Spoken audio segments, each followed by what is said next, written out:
கஷ்டப்பட்டு எடுத்தோங்கிறதுல இதில் என்ன அப்படின்னா நிறைய பேருக்கு தெரிஞ்சிருக்கும், கண்டிப்பாக மீடியாவுக்கு தெரிஞ்சிருக்கும். இந்த படம் வந்து ஆல்ரெடி இன்னொரு ஹீரோவை வச்சு நம்ம வந்து எடுத்தோம். அவர் பேரை கூட நான் சொல்ல விரும்பலை. அவரை வச்சு எடுத்து ஒரு 60-70% வந்து படத்தை வந்து நம்ம முடிச்சிட்டோம். அந்த 60-70% அவரை வச்சு எடுக்கும் போதுமே அந்த பெர்சனால் வந்து அவ்வளோ குடைச்சல், அவ்வளோ ப்ரெஷர். அதை தாண்டி வந்து நம்ம 60-70% வந்து எடுத்தோம். ஒரு கட்டத்தில் வந்து இதுக்கு மேலே எடுத்தால் வந்து கண்டென்ட்டுக்கே பிரச்சனை அப்படிங்கிற லெவலுக்கு பிரச்சனை வரும்போது ட்ராப் பண்ணிக்கலாம் அப்படின்னு சொல்லிட்டு ட்ராப் பண்ணியாச்சு. அதுக்கு வந்து ஏகப்பட்ட விஷயங்கள் வந்து மீடியாவில் வந்து சொன்னாங்க. நான் ஒரே ஒரு லைனில் வந்து அந்த பிரச்சனைக்கான சொல்யூஷனை சொல்கிறேன், மற்றதை வந்து மக்கள் புரிஞ்சுப்பாங்க. அதுதான் படத்துக்கு மெயின் பிரச்சனையாக இருந்துச்சு. ஒரு நடிகர், அது ஸ்பெஷலாக ஒரு ஹீரோ, டூப் போட்டு நடிக்கலாம், டோப் போட்டு நடிக்கக்கூடாது, அவ்வளோதான். அதுதான் அந்த படத்துக்கான மெயின் பிரச்சனையாக இருந்துச்சு. அதுக்கப்புறம் வந்து நம்ம சரண் சார் வந்து சொல்லியிருந்தாரு, ஒரு பிரசவம் மாதிரி ஒரு படம் அப்படிங்கிறது, ஒரு பிரசவத்தில் ஒரு குழந்தை எப்படி பிறக்குதோ அது மாதிரி தான். அந்த பிரசவத்தில் வந்து திடீர்னு வந்து கரு கலைஞ்சிட்டா எப்படி இருக்கும், அந்த மாதிரி தான் 60-70% எடுத்த படத்தை தூக்கி போடும்போது எங்கள் எல்லாருக்குமே இருந்துச்சு.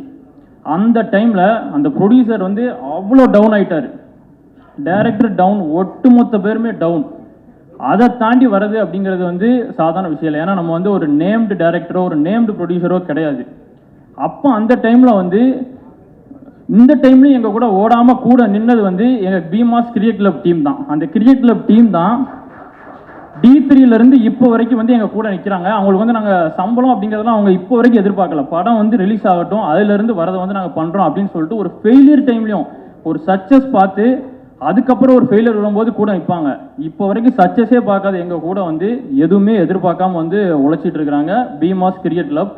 அது போக ப்ரொடியூசர் சாருக்கு வந்து அதுக்கப்புறம் வந்து டேக் ஆன் பண்ணலாம், இதுக்கப்புறம் நம்ம எடுத்து கொண்டு போகலாம் அப்படிங்கிற ஒரு தைரியம், ஏன்னா விட்டுருவாங்க, அந்த தைரியம் அவருக்கு வந்ததுக்கு அவருக்கு வந்து ஒரு பெரிய ஹேட்ஸ் ஆஃப். அது வந்து சாதாரண விஷயம் இல்லை.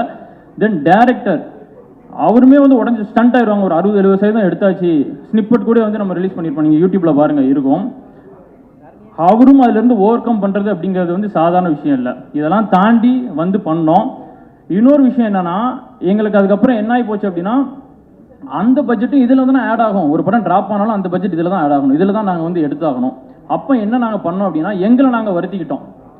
நாங்கள் எங்களால் பண்ண முடிஞ்சது என்ன பண்ணோன்னா, ஒரு நாளைக்கு ஒரு கால் ஷீட் பண்ணுறதுக்கு பதிலாக 2 call sheet, 2.5 call sheet, 3 call sheet, 48 மணி நேரம் ஷூட், 72 மணி நேரம் ஷூட், இப்படி பண்ணோம். நாங்கள் இப்படி பண்ணி எங்களை வருத்தி நாங்கள் எவ்வளோ குயிக்காக அந்த படத்தை முடிக்க முடியுமோ அவ்வளோ குயிக்காக வந்து முடித்தோம். இன்னொரு ஒரு ஸ்பிரிச்சுவலான ஒரு விஷயம் வந்து, இது வந்து எத்தனை பேர் நம்புவீங்கன்னு தெரில, இந்த படத்தில் வந்து இந்த ஸ்பிரிச்சுவலான ஒரு விஷயம் வந்து நடந்துச்சு. இந்த படத்துக்கு முன்னாடி வந்து நான் சாமி எல்லாரும் மாதிரி கும்பிடுவேன், ஆனால் லைட்டாக எனக்கு ஒரு டவுட் வந்து இருந்துகிட்டே இருக்கும், சாமி இருக்கா இல்லையானே. பட் இந்த படத்தில் ஒரு சின்ன சம்பவம் நடந்துச்சு. என்னன்னா, ஃபஸ்ட்டு ஒரு ஹீரோ வச்சு நாங்கள் எடுத்திருந்தோம்ல, ஒரு 60-70% வந்து முடிச்சிருந்தோம்ல. அப்போ வந்து அந்த ஹீரோ வந்து ஒரு கட்டத்தில் பிரச்சனை பண்ணி நான் வரமாட்டேன் அப்படின்னு சொல்லிட்டார். அப்போ நாங்கள் என்ன பண்ணோம்னா, சரி ஹீரோ இல்லாத போர்ஷனை எடுக்கலான்னு எடுத்துகிட்டு இருந்தோம். அது ஒரு ஒரு ஒரு காடு பகுதியில் எடுத்துகிட்டு இருந்தோம். அந்த சீன் பார்த்தீங்க அப்படின்னா நான் ரிவீல் பண்ண முடியாது. ஒருத்தங்களுக்கு வந்து சாமி வந்து அவங்க ஆடுவாங்க, அந்த மாதிரி ஒரு சீன். அந்த மாதிரி ஒரு சீனில் ஒருத்தர் ஆடுறாரு, ஒருத்தர் பெர்ஃபார்ம் பண்ணிட்டு இருக்காரு. கட் சொல்கிறோம், ஆடிட்டே இருக்காரு. ஒரு 1/2 hour 1 hour அவர் ஆடிட்டே இருக்காரு. ஏன்னா அவர் மேலே வந்து உண்மையிலே வந்து சாமி வந்துருச்சு. அதை நாங்கள் லேட்டாக தான் ரியலைஸ் பண்ணோம். இது வந்து எங்கள் மேக்கிங் வீடியோவில் வந்து அழகாக ரெஜிஸ்டர் ஆகிருக்கு. மேக்கிங் வீடியோவில் நம்ம டேரக்டர் சார் வந்து அவர் பக்கத்தில் போகும்போது அந்த அவர் வந்து டேரக்டர் சார் இப்போ வருவார் பாருங்கள், பல்காக இருப்பார். அவரை தள்ளணுன்னா ஒரு 2-3 பேர் வேணும்.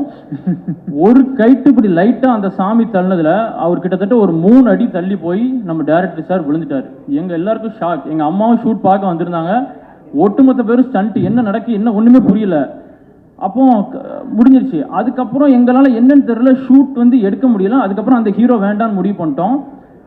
அதுக்கு இடையில ஒரு 3 மாதம் வந்து நாங்கள் ஒரு பிரேக் எடுத்துட்டோம். அந்த இடைப்பட்ட டைமில் நான் என்ன பண்ணேன் அப்படின்னா, அந்த பர்டிகுலராக அந்த ஒரு வீடியோ இருக்குல்ல, அந்த சாமி வந்த வீடியோ, அதை நான் திருப்பி பார்த்துட்டே இருந்தேன். அப்போ சாமி உண்மைதானா வந்துருச்சு, உண்மைதானா அப்படிங்கிறதுக்கான இந்த வீடியோவை நான் பார்த்துட்டே இருந்தேன். ஒரு கட்டத்தில் பார்க்குறத விட்டுட்டேன். அதுக்கப்புறம் நம்ம சித்து சார் உங்கள் படத்தில் வந்து ஜாயின் பண்ணார். சித்து சாரோட வீடியோஸ் இதுக்கு முன்னாடி நான் எங்கேயுமே நான் பார்த்ததில்ல. டேரக்டர் சார் ஆனால் பார்த்துருக்காரு.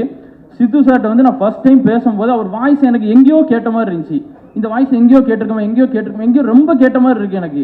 ஆனால் என்னால் எங்கன்னு ஐடென்டிஃபை பண்ண முடியல.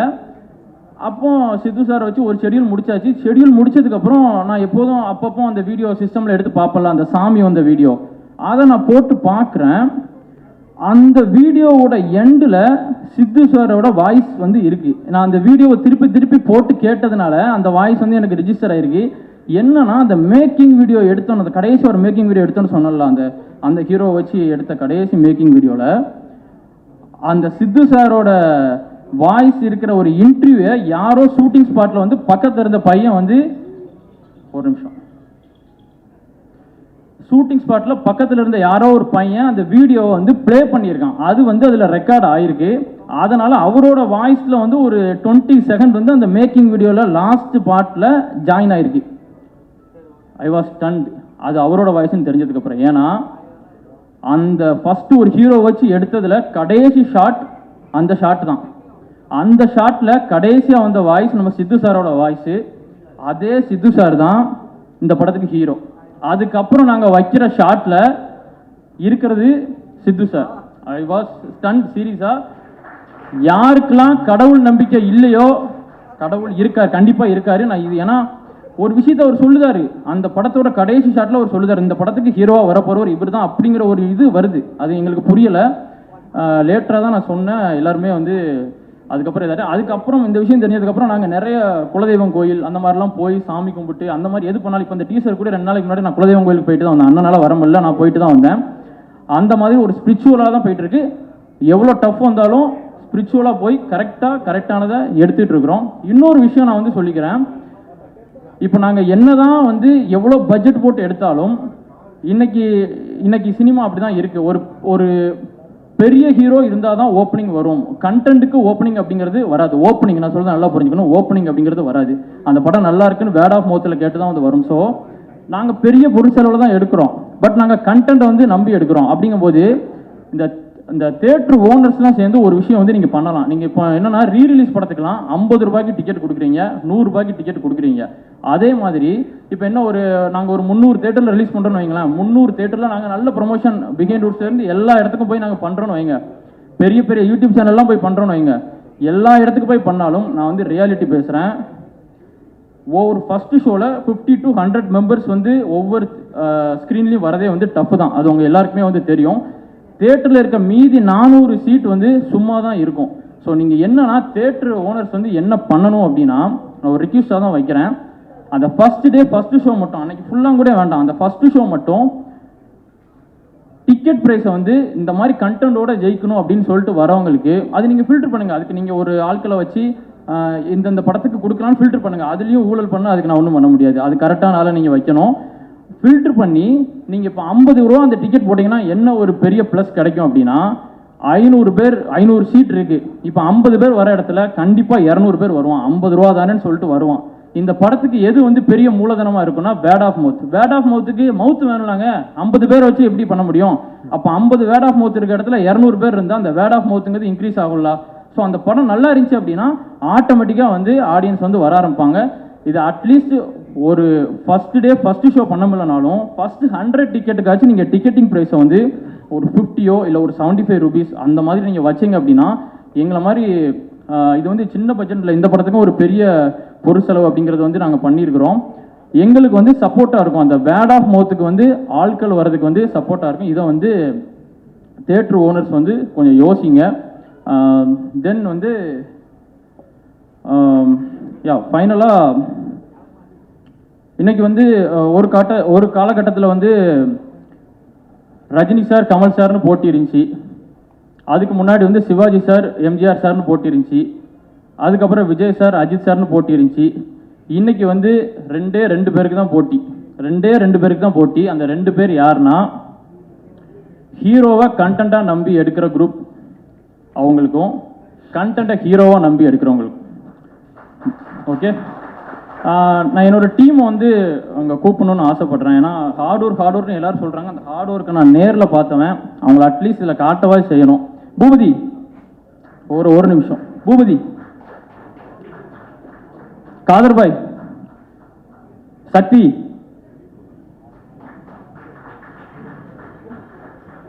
முத்துப்ரோ, சிவா, சிவா, ரதீஷ், அண்ணி வாங்க.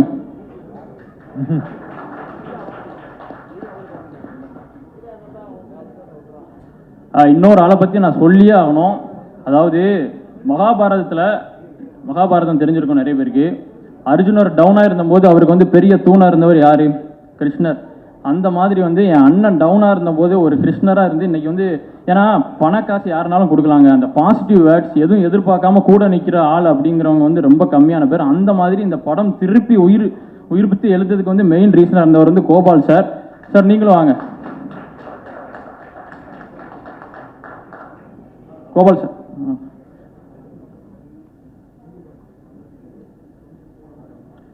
இங்கே வந்து சினிமாவில் வந்து நீங்கள் பார்த்துருப்பீங்க, ஒரு ஆள் 4 ஆள் அடிப்பார், 10 ஆள் அடிப்பார். இவங்கெல்லாம் ஒரிஜினலாக ஒரு ஆள் 10 ஆள் பார்க்க வேண்டிய ஆளை ஒத்த ஆளாக பார்த்தவங்க இவங்க எல்லாருமே. அவங்களுக்கு ஒரு கிளாப் பண்ணலாம். டீசரை பற்றி எதுவுமே பேசலை. டீசர் சூப்பராக வந்திருக்கு. ஹீரோ சார் சூப்பராக பண்ணியிருக்கீங்க. மியூசிக் டைரக்டர் சார் அருமையாக இருக்குது மியூசிக். டிஓபி சார் நல்லா பண்ணியிருக்கீங்க. எல்லாருமே நல்லா பண்ணியிருக்கீங்க. ஏன்னா அவங்கள பற்றி எல்லாருமே இன்னும் வரவங்களும் சொல்லுவாங்க, நான் சொல்லணும்னு இல்லை. இதுதாங்க மெயினாக வந்து போடுங்க. ஒரு நல்ல படம் தோக்கக்கூடாது, அவ்வளோதான். நன்றி, வணக்கம். கண்டிப்பாக பிரதர். Thank you so much.